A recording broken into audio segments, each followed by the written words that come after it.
విశేషప్రదమైనటువంటి రోజు. మన తెలంగాణ రాష్ట్రంలో ధర్మాచారుల మార్గదర్శక మండలి ఏర్పాటు చేయడం జరిగింది. ఈ మండలి ద్వారా మేము అందరికీ కూడా విన్నవించేది ఏంటి అంటే, కర్ణాటకలో ఏదైతే కనుక హిందూ ధర్మానికి వ్యతిరేకంగా నిర్ణయం తీసుకుందో ఆ ప్రభుత్వం, ఆ తీసుకున్న నిర్ణయాన్ని మేమందరం కూడా ఇక్కడ ఉండేటువంటి స్వామీజీలు అందరం కూడా ఖండిస్తున్నాము.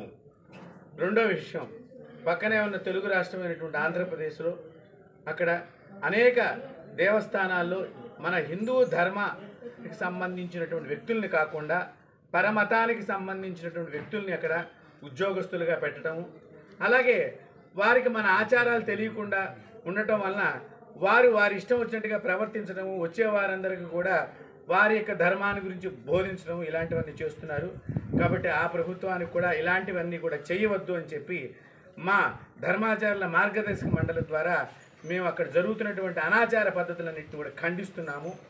మూడవ ముఖ్య విషయం, రాబోయే కాలంలో జరిగేటువంటి ఏవైతే ఎన్నికలు ఉన్నాయో ప్రతి పార్టీ కూడా హిందువులకి సపోర్టుగా ఉండేటువంటి నిర్ణయాలు తీసుకుంటేనే ఆ పార్టీకి ఈ ధర్మాచారుల మండలంతా కూడా వాళ్ళకి తరఫున నిలబడుతుందని చెప్పి మేము తెలియచేస్తున్నాము. మాకు సంబంధించినటువంటి, ఎందుకంటే మేమందరం డబ్బులు కట్టేది పరమతానికి తీసుకువెళ్ళేది. మా డబ్బుతో మా మతానికి సంబంధించినటువంటి పిల్లల విద్యాభ్యాసం కానివ్వండి, వాళ్ళ ఆరోగ్యం కానివ్వండి, మా మతానికి సంబంధించిన వాళ్ళకి మాత్రమే జరగాలని చెప్పి హిందూ మతానికి సంబంధించినటువంటి వాళ్ళ యొక్క డబ్బులు హిందువులకు మాత్రమే ఖర్చు పెట్టాలనేటువంటి నిర్ణయాన్ని ఏ పార్టీ అయితే తీసుకుంటుందో ఆ పార్టీకి మేము మద్దతుగా ఉంటామని తెలియజేస్తున్నాము. కావున ఈ మూడు విషయాలు కూడా ప్రజలు, యావత్ మంది భక్తులు, ప్రజలు అందరూ కూడా గ్రహించాలి. ఎందుకంటే మన దేశంలో మనకి స్థానం లేకుండా చేయడానికి అనేకమైనటువంటి క్షుద్ర శక్తులన్నీ కూడా పనిచేస్తూ ఉన్నాయి. కాబట్టి ఆ క్షుద్ర శక్తులకి వ్యతిరేకంగా ఈ రోజున ఇక్కడ మేడిపల్లిలో ఉండేటువంటి వివేక భారతి ఆశ్రమంలో మేమందరం కలిసి ధర్మాచారుల మార్గదర్శక మండలి అనేటువంటి ఏర్పాటు చేసి మేము త్వరలో అందరి యొక్క రాజకీయ నాయకులందరినీ కూడా కలుస్తాము. మా యొక్క డిమాండ్లన్నీ కూడా వాళ్ళకి చెబుతాము.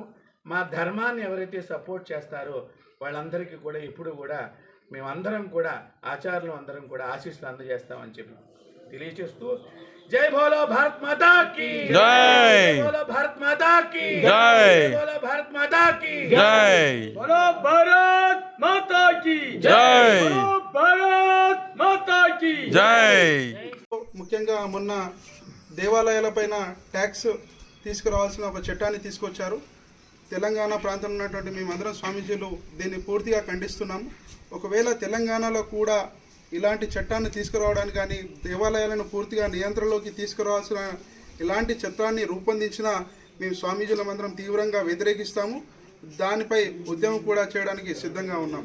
రెండవది, రాష్ట్రంలోని వివిధ దేవాలయాల్లో నియమించినటువంటి అన్య మతస్థులను కూడా వెంటనే తొలగించాలని, లేని పక్షాన దానిపై కూడా ఉద్యమం రూపొందిస్తామని చెప్పేసి మీడియా ముఖంగా తెలియపరుస్తున్నాం.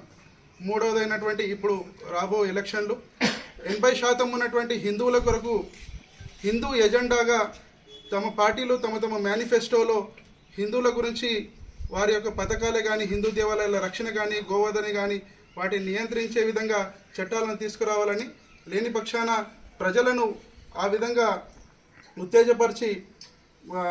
ఉత్తేజపరుస్తామని, కేవలం హిందూ ఎజెండాతో వచ్చినటువంటి అభ్యర్థులకు మాత్రమే మేము ఓట్లేస్తామని చెప్పే విధంగా మేము ప్రోత్సహిస్తామని ఈరోజు సమావేశంలో నిర్ణయించుకున్నాము.